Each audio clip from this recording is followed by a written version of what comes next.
নিহত তামান্নার পরিবার দেখা করেছিল শুভেন্দু অধিকারীর সঙ্গে। তার নির্দেশ এবং তার পরপরই কালীগঞ্জের ঘটনায় এফআইআর নেম 24 জন ইতিমধ্যেই গ্রেফতার হয়ে গিয়েছে, আপনারা জানেন। আর এই ঘটনার তদন্তে এবার নতুন করে সক্রিয়তা দেখা গেল পুলিশের, যেখানে ঘটনাস্থলে গিয়ে ড্রোন ব্যবহার করে ছবি তুলল পুলিশ। কথা বলবো, আমাদের প্রতিনিধি ব্রতদীপ ভট্টাচার্য রয়েছেন আমাদের সঙ্গে। ব্রতদীপ, নতুন করে তদন্তের কাজ শুরু হয়েছে, নতুন পিপি দায়িত্ব নিয়েছেন, কি জানা যাচ্ছে?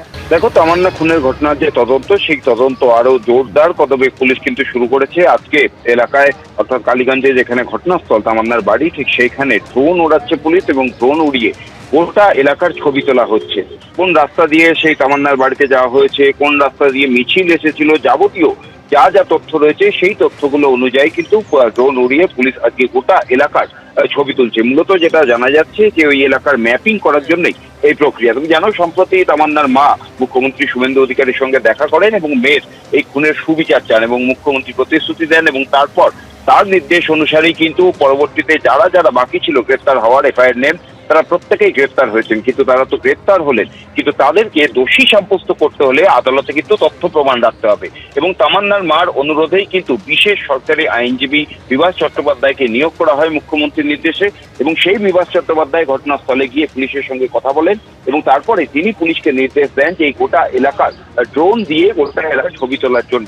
মূলত যে কারণগুলো জানা যাচ্ছে যে কোন পথ দিয়ে এই মিছিলটা এসেছিল, কারণ তামান্নার মা প্রথম থেকেই অভিযোগ করেছিলেন যে তারা যেহেতু বিরোধী রাজনৈতিক দল করতেন, উদ্দেশ্য প্রণোদিতভাবে তাদের উপরে এই হামলা চালানো হয়, যে এই হামলায় ছোট্ট তামান্না সে প্রাণ হারায়। এবং সেই ঘটনা যে উদ্দেশ্য প্রণোদিতভাবে এবং পরিকল্পিতভাবে হয়েছিল, সেই দাবি কিন্তু বারবার জানিয়েছে এই ছোট্ট তামান্নার পরিবার, এবং সেই তথ্যই কিন্তু আদালতের সামনে রাখতে চাইছেন বিশেষ সরকারি আইনজীবী। কিন্তু বিরোধী অর্থাৎ অভিযুক্তদের পক্ষের আইনজীবীরা যাতে কোনো রকম আইনে ফাঁক দিয়ে অভিযুক্তদের পার পাইয়ে না নিয়ে যেতে পারেন, সেজন্য সমস্ত আটঘাট বেঁধে তিনি ময়দানে নামতে চাইছেন।